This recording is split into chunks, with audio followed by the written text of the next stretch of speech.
Hi, I'm Tracy with Freckled Fairy Upcycle. Welcome to my channel. This is a place where I create wearable art from thrifted, vintage, or other textiles. I hope you enjoy.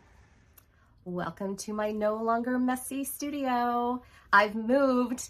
My husband had this brilliant idea to take me out of the smallest room in the house and put me in the next to largest room in the house with my sewing art and craft studio. So I finally got it all finished and I'm so excited to have this space. I never ever leave this room, or well, I guess at least to sleep and, go to work, but I absolutely love it. And I think you will enjoy not seeing all the piles of stuff in the background during my tutorials. So today I was working at my office job and I had this vision of this vest situation. It's kind of hard to describe, but I'm gonna do what I usually do, just go along this journey of figuring it all out. It's all here. I should probably do a little sketch first, which maybe I will do that. But anyway, I came home and I dug through my stuff and I found the perfect item I'm gonna use as the base. This is, I'm guessing, just like a dresser scarf type thing. It's not that big. It's probably about 42 inches wide. I don't know, maybe 18 inches. I guess 42 long, 18 wide. No, maybe that's a little longer than 18. I'm not sure. But it's linen. It has this nice little finish on the end, so no hemming, yay. And it actually, I didn't know this, but it has a T embroidered on it. I don't know if you can see it because it's in white, which my name's Tracy, so this is kind of apropos. So I'm definitely going to highlight that somehow. But the other thing I did was create a pattern for you that I am going to put on my website, freckledfairyupcycled.com, under downloads. And it's a pattern to make an applique. I wanted, well, you know what? I got inspired by my necklace I'm wearing. I don't know if you can see it very well, but it's a heart. It has a banner and it says love. And so I went into a design program and came up with something to make this applique out of. And this is what it looks like. And I'm putting a download to this on my website, like I said. And so what you're gonna do after you print this off is just grab either another piece of paper and put over it, or you can do parchment paper, wax paper, tracing paper, and you're gonna trace each element. So you're gonna trace the heart separately, trace this banner, all the different pieces separately, and then trace the words, because this is your pattern. You're gonna cut each of these elements out of fabrics or textiles and create your own little applique to go on the front of this vest shirt situation. I don't even know what to call it, but because I was picturing I could wear it over a oversized button down, or I could wear a tank under it. So shirt slash pullover slash vest. I don't know. If you can think of a fun name for it, help a girl out. So, okay, so I have the design. And if you don't like this and you want to do something else, just search. Well, I mean, now you can do it on Chat GPT or AI or something. But you can also search just coloring book pages for something, like if you want to do a bird, and it'll give you a nice simple design that's easy to make an applique out of. But it's basically the same kind of principle. So I have parchment paper, and I just have one of my little Sharpies that I love, and I'm just going to trace over the different elements. So like, I'll trace the whole word love and then cut the letters out, and then I'll get another piece and trace the heart, cut those out. And then on this banner, I'm going to obviously trace that, but this will all be different fabrics. So you're going to have a lighter fabric in the front, the darkest back here, this little shape right here, and then this shape. The other thing, if you don't want to trace, you can always just cut this out and piece it together. So there are several options for you. So I'm going to do that next. Now I have my trusty paper scissors. Do not use your sewing scissors. My mother, when I was growing up, drilled that into me. If we used her sewing scissors to cut paper, oh, we've gotten so much trouble.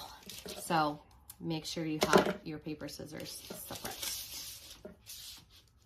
Okay, so I am going to put the interfacing on this piece of fabric. And so what you're going to do is you want the glue side to touch the back of the fabric. So what I am going to go ahead and cut this, not my sewing scissors. If you can cut something without using your sewing scissors, I can't speak, do so, even though this isn't, it's not cutting it very well, just to save the sharpness of your scissors. Okay, the other thing I'm doing is I am turning the steam off. You do not want steam. Glue side up. And then I have some parchment paper. That just protects your iron if you accidentally get, you know, an edge of the interfacing. You won't get glue on your iron. And you're just going to give a gentle press. You're not going to rub it. You're going to hold it to like the count of 10. And then you'll move it. And you'll keep doing that. Obviously, this is faster the larger your iron. So this would be a good time if I had my larger iron out, but she is currently packed in the closet because I was so excited about using this guy. So this will just take some time. I went ahead and put interfacing on these other pieces as well, since they're going to be smaller. It'll just help give them, like I said, more body, more stability, so they'll be a little bit easier to work with. Now I am going to cut these out. So you can, you know, you can pin these on, you can trace it if you want. I'm just going to pin. If you want to, one tip, if you want to save your patterns, which, you know, this is a great one to save, you can put some tape where you're going to pin, and it'll make your pattern last longer. I don't have tape right this second, so I will have to do that for the second time I use this pattern.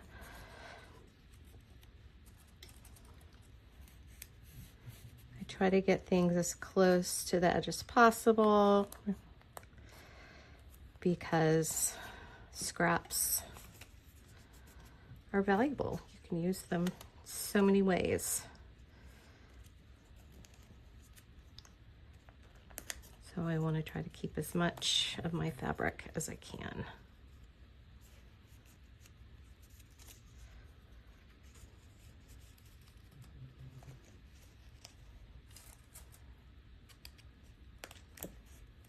I like using these thin needles. I think these are for quilting, but I really like them for this type of fabric. And I'm just going to just put this whole thing on here and just put a pin on each letter.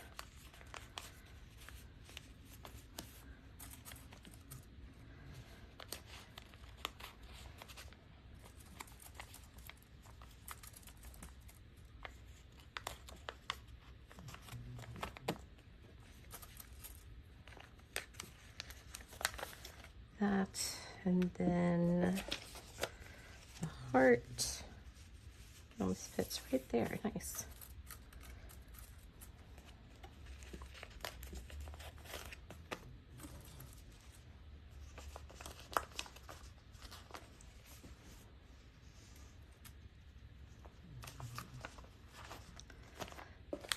Okay, let's get these all cut out. And while cutting this out, I was looking at this and I thought it's better to cut these pieces square, the part that's going to touch this side of the banner, because it will be easier to sew those.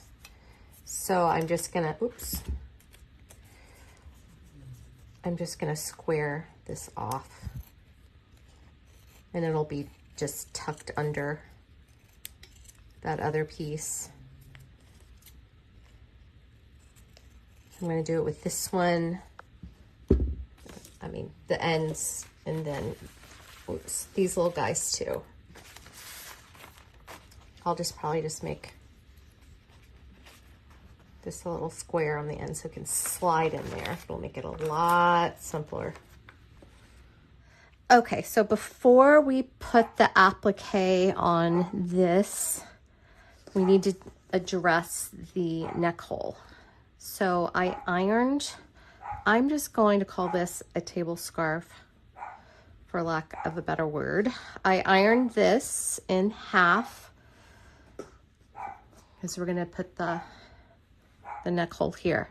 Now, if you're brave, you know, go for it.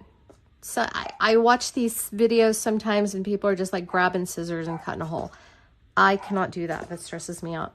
So I actually just changed my shirt because I really like the neckline on this shirt that I was wearing. And I'm going to try to replicate that the best as possible. So I pinned a piece of paper inside the neckline, and I thought I got a pencil. Grab a pencil, and I'm just going to lightly trace that neckline. And then I pinned all the way through so I could flip it. So I could also get the back.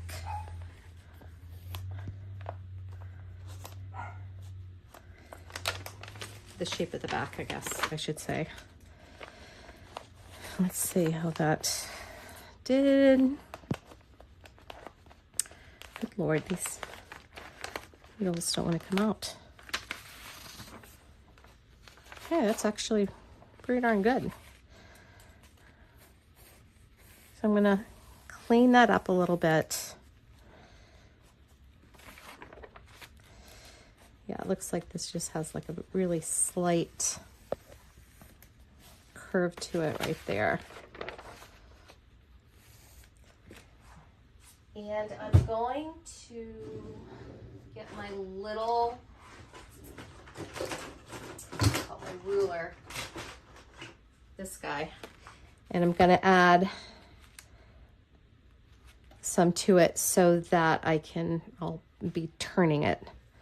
So I need some fabric to turn it. Okay, what I like about these rulers is they have this little slide on there so you can get it right where you want it, and it stays and you don't have to think about it anymore.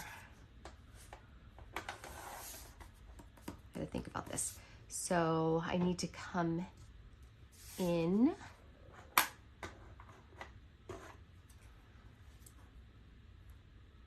Right, because it'll, yeah, it turn, yes, in. So I had this set on about 3/4. Actually, no, that's gonna be too wide. Let's do a half. And I'm just gonna go around this curve and mark a 1/2 inch.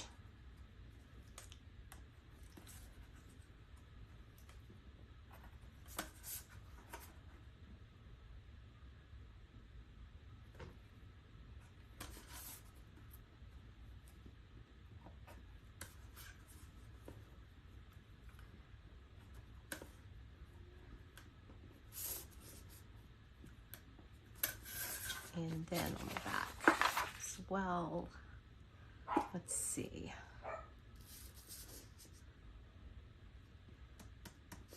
I hope I'm marking this on the right side, my goodness. Right, because I'm folding it. This is the top and you want extra on the top. What happens when you're trying to figure out how to rig a pattern.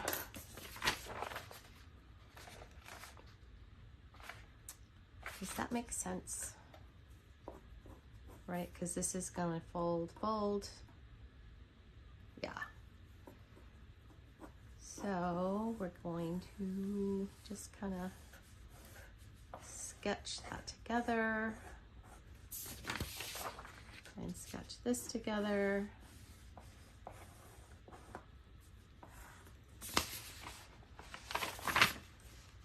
And I am going to need, no, I think it'll work. It'll be fine. Now, just to keep it even, I am going to fold it in half to cut. Make sure to line up these lines. I don't know why this is making me so nervous. It's just a fucking piece of paper. I'll just do it again if I mess up. I guess I don't want to cut that thing. If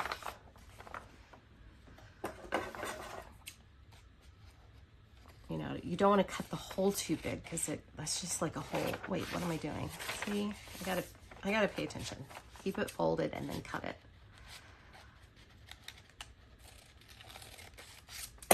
Well, it would help, Tracy, if you folded it in the right direction. I'm all flabbergasted thinking about cutting the hole too big. Wait, this isn't gonna work. Is this working? Yes. Yes, it is.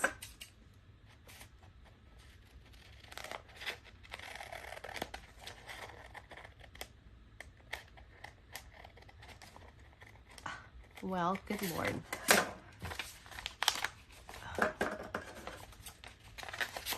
Let's see.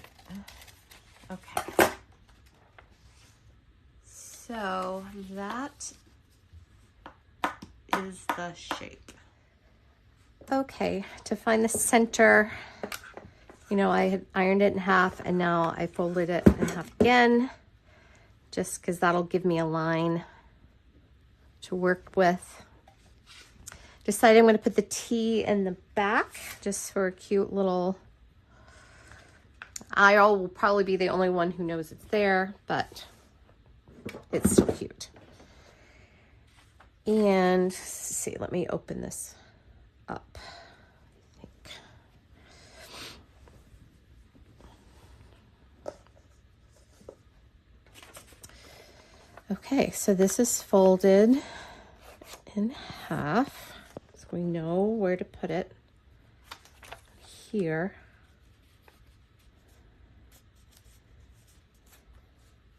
I am going to place it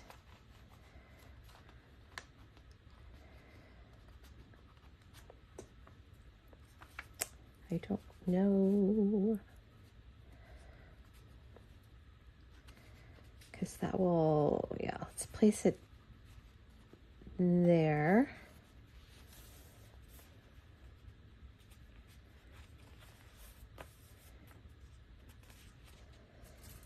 And pin it.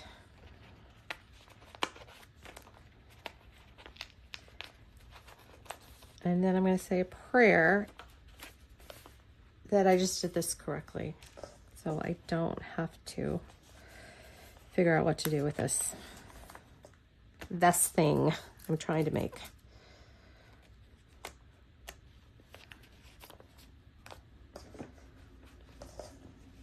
Oops. Should have moved my ironing pad thing out of the way.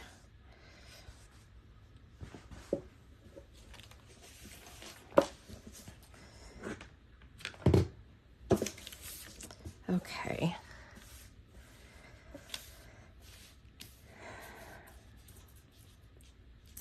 Now, you could trace this or just pin it really well.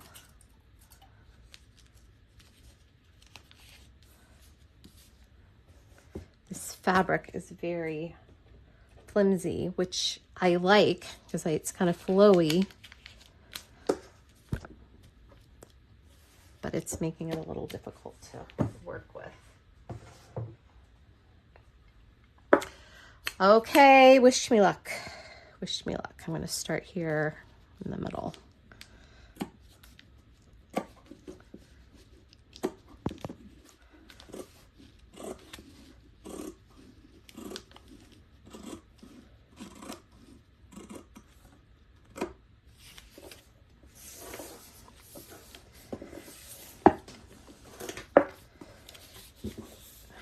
It's so slippery.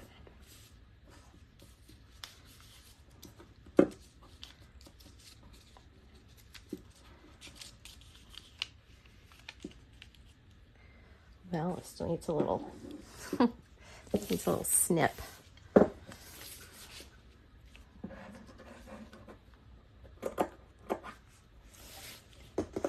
my goodness.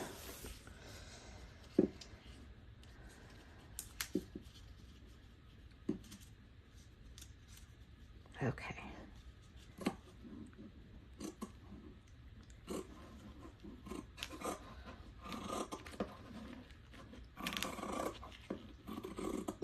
Oops. Hit my head on the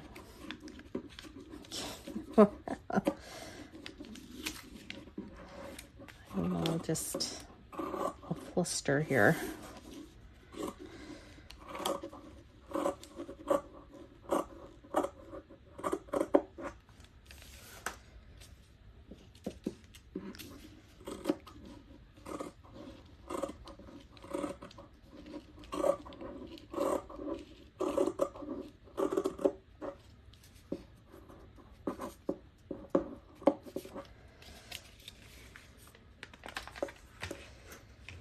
Okey-doke. It looks pretty good. It might actually work.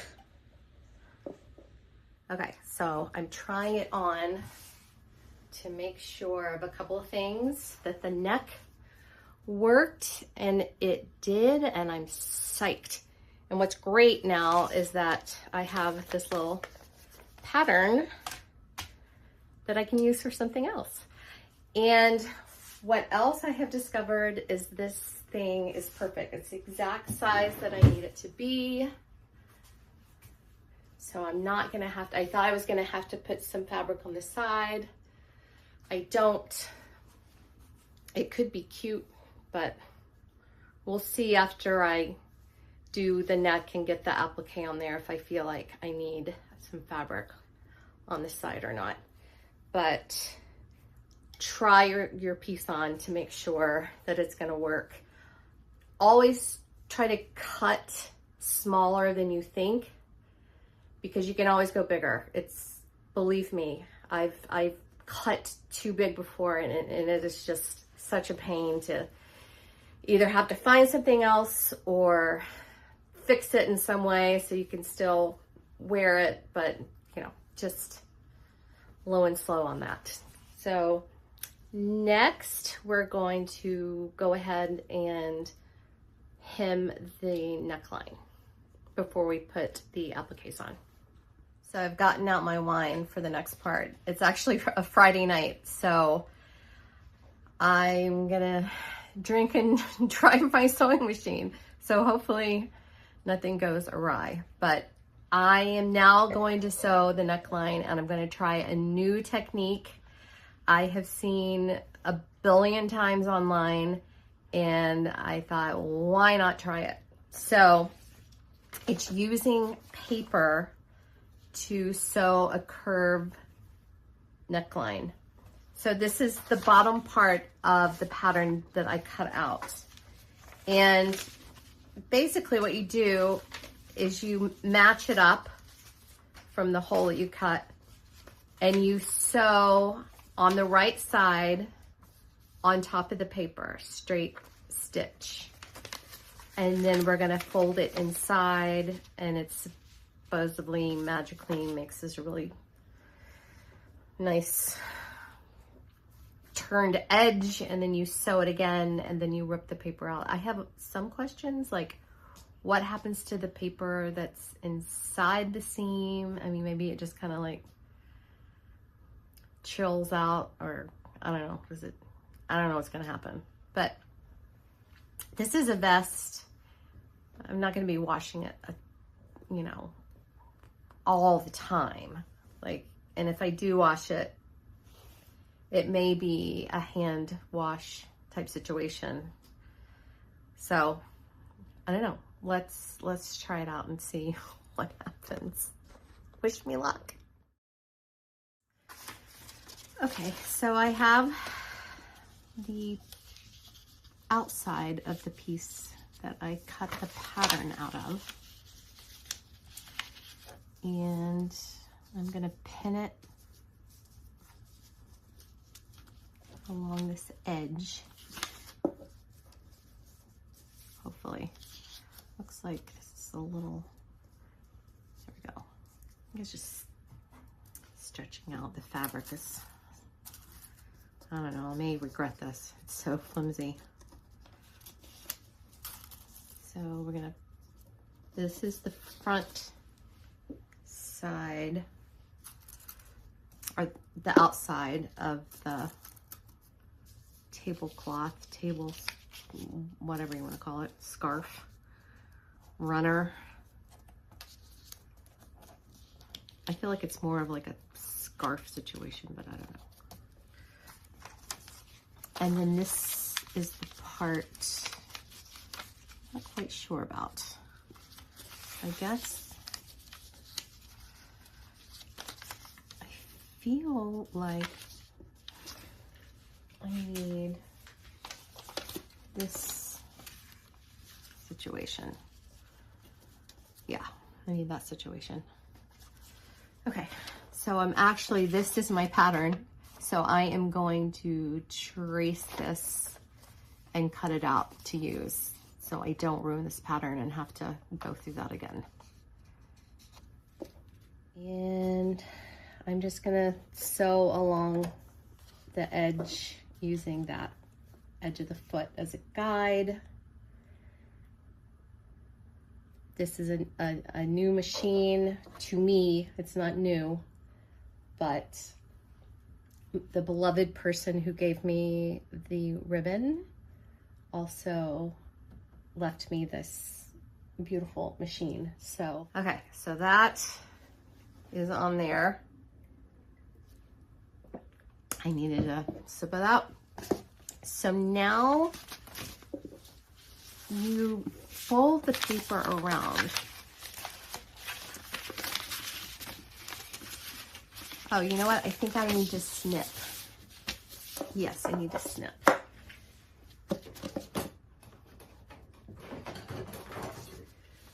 This will help the curve lay better. So just snip and make sure that you don't cut your thread. You know, get close, but you don't want to cut that thread.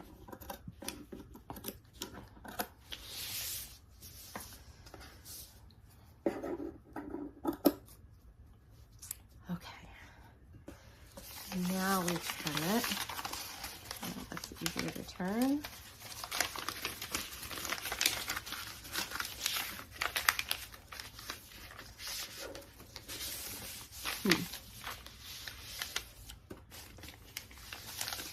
I did have to kind of put in some paper on the end, like we'll see. I don't know if that's gonna work. No, I think I need to clip that part.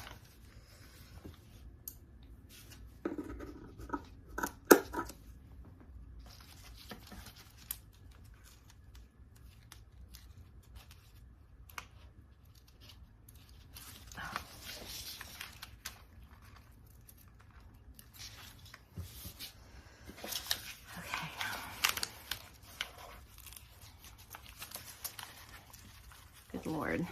Okay.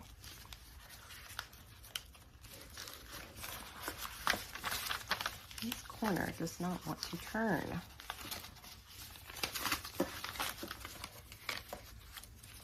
There we go. Okay, so of course, I think I need to iron this, and that will make it lay down better. So ideally you turn it, you iron this down, and then we are going to sew along this edge to finish it. Okay, I have learned some things. One, I should have made a smaller seam. I think this is too wide, because now I have this like chunk of paper in here. And if it were little, because I've seen it online and they do it a lot smaller than this. So I messed up there. Make your seam smaller. Learn from my mistakes. That's the whole purpose of this journey. And so I ended up just doing a top stitch on both sides. And I'll just deal with the paper. It's not the end of the world, right? So just, I guess you just rip it off like this. The other thing that I would have done differently now that I've done this once is I would have figured out how to make a continuous piece of paper around the whole circle, because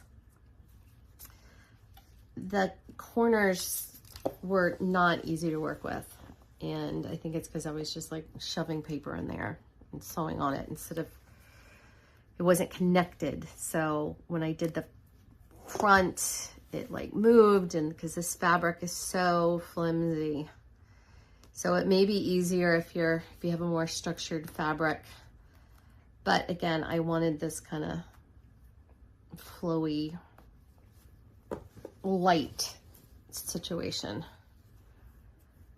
But I think for my first time doing a few things, one, making a neckline pattern, and then two, sewing with paper, I think it turned out pretty well, but it would have been better if it were narrower. I would have just, what they do online is just barely do it.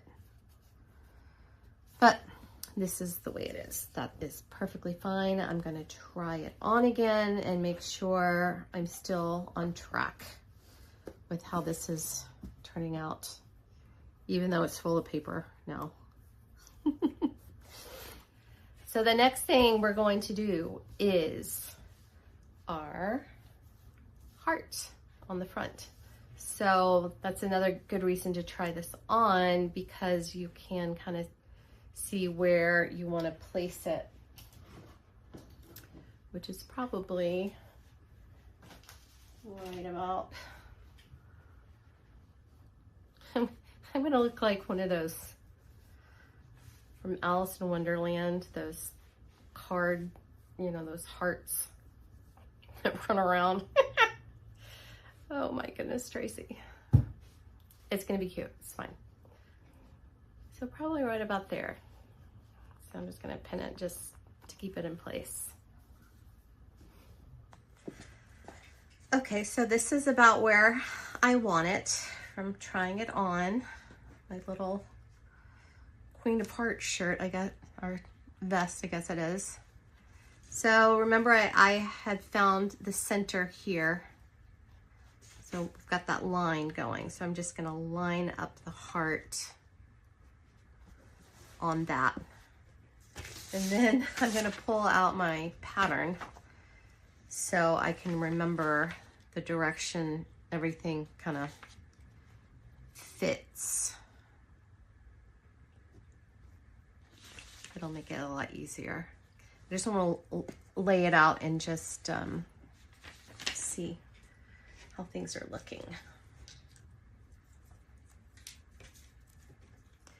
The big question, as usual, is, am I going to dye this? I originally thought no. But now that I saw it look like a card from Alice in Wonderland, I don't know, I may have to at least tea stain it or something. We'll see once I get it.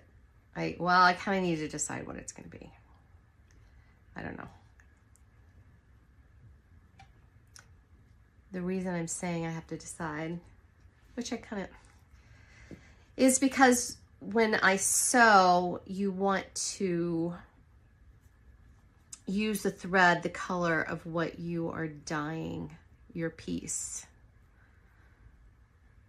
Because otherwise, if you've watched another video I did that I decided late to dye my piece, the white, if you use white, it shines through the dye. So my original thought as I'm sitting here is to possibly tea stain it. And in that case, I can do one of two things. I could go around everything with kind of a beige, you know, tea colored thread, or I could just pick out a color, like, I don't know, pink, for instance, and do the whole thing, or black around that, just so it's a consistent color. So I kind of have to think about that, which means I'm probably at a pausing point.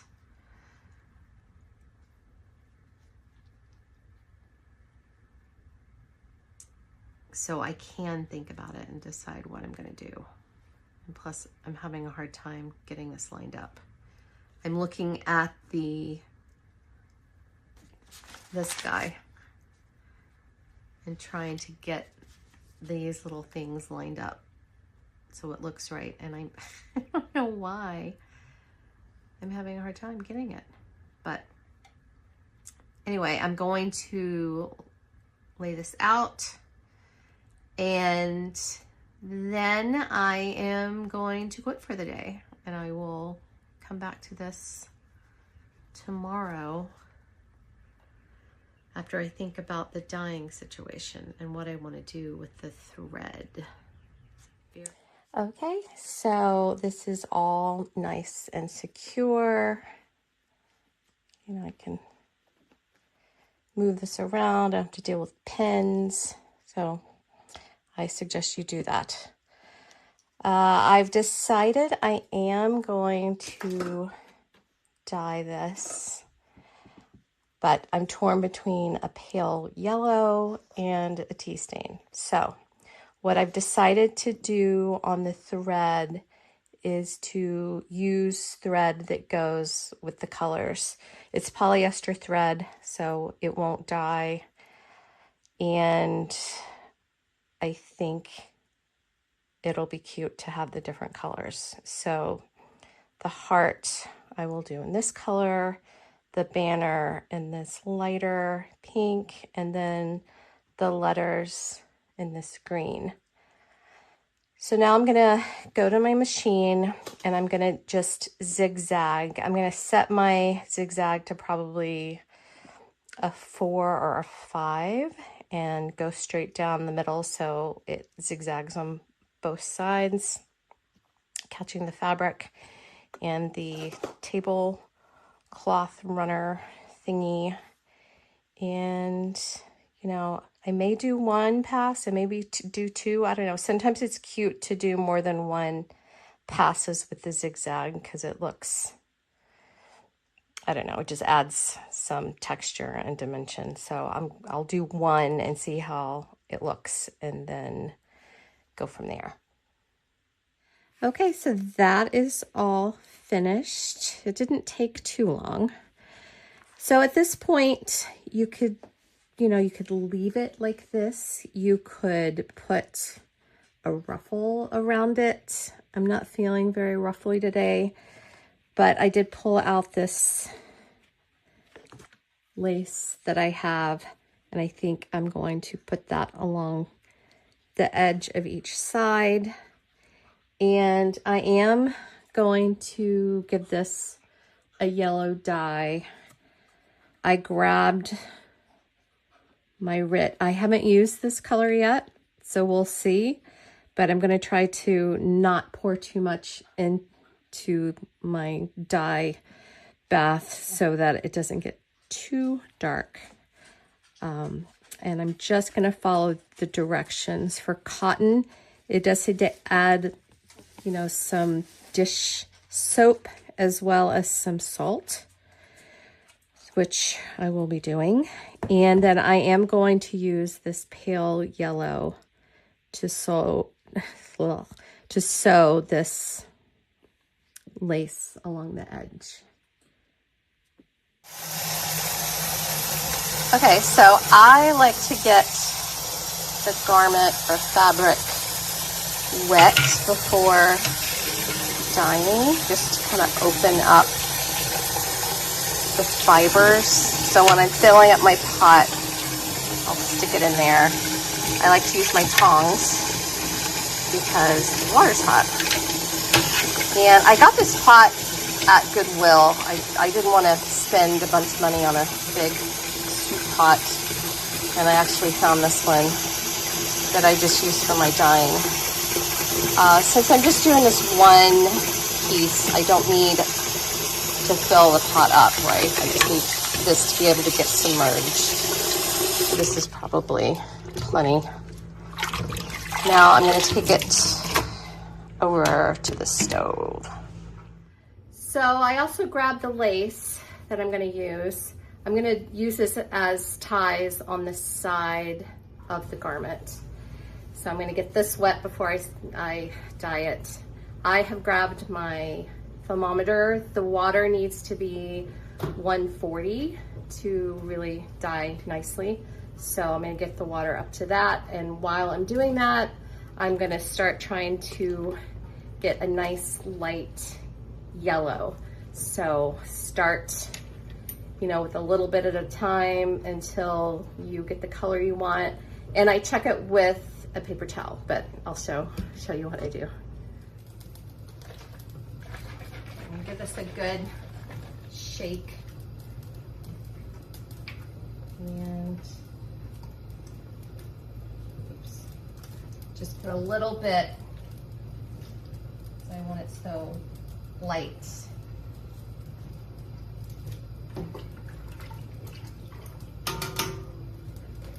Check that. I'll just get white paper towel and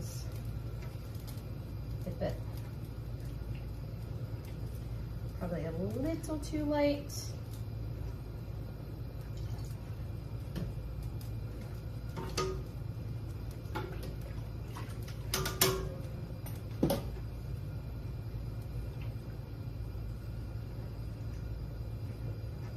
I think I'm gonna stick with that. It's like a, okay, I'm gonna add salt. The directions say about a cup, but since I'm not using so much water, I'm going to only put about 3/4 of a cup. And then a couple squirts of dish soap. And now I'm going to check the temperature. I think it's getting close. So directions say at least 140. So if it doesn't have to be exact, but get it up to 140 and then you're good to go, and we are good to go. So I'm going to turn this down just a hair because I don't want it boiling. And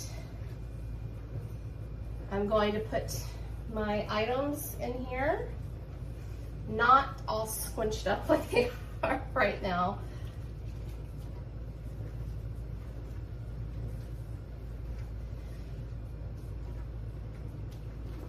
And then you want to make it sure it's submerged and stir, stir, stir, because you want to get that dye on all areas of your fabric.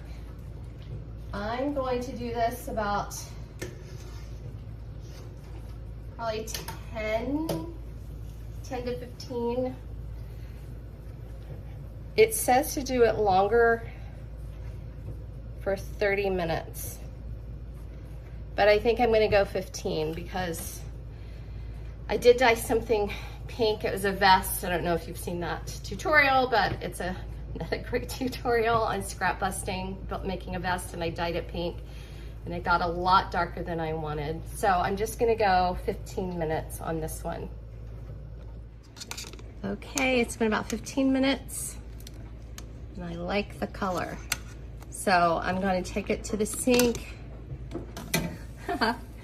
dump it, rinse it in cold water, and stick it in the dryer to set the dye.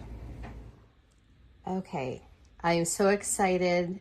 It turned out perfectly, just the way I pictured it, which doesn't happen all the time. So this, 2 thumbs up. So I just tried it on again because I'm going to put ties on this side, and I just wanted to mark where I wanted the tie to be, and it's going to be 5 inches up from the bottom. And I'm going to do both this lace that turned out gorgeous and this beautiful piece of velvet ribbon trim.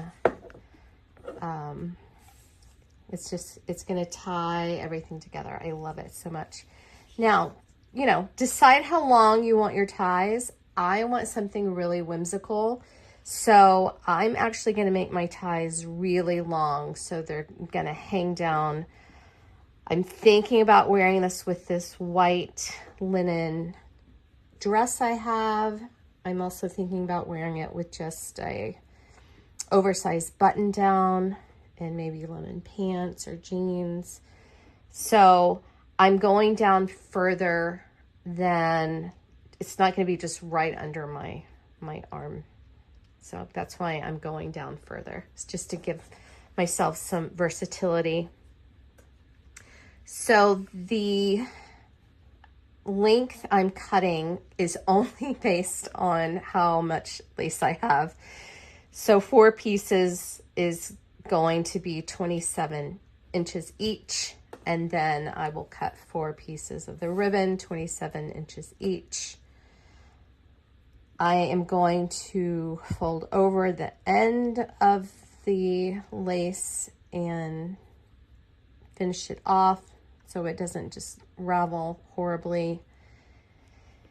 And I'll probably just tie a little knot at the end of the ribbon just to give it a cute little detail, because this isn't gonna ravel, but I think that's cute.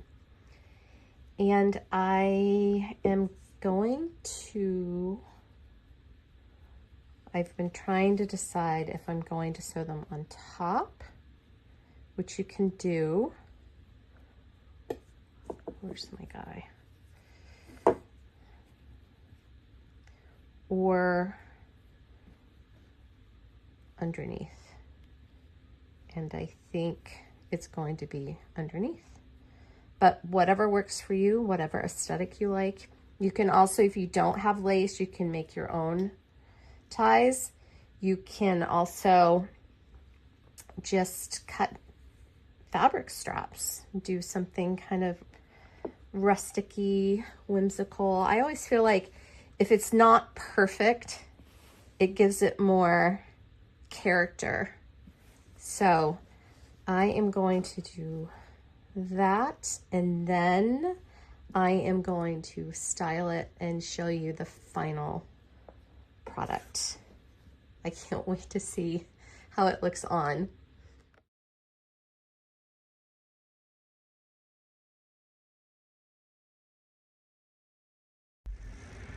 Don't forget to subscribe and like my video, and make sure you follow along for more DIY upcycle ideas. Also, I'd love to see your creations. Follow me on social media at Freckled Fairy Upcycle and tag me in your photos and videos so I can see what you're up to. My channels are on TikTok, Instagram, and Facebook. I hope to see you there.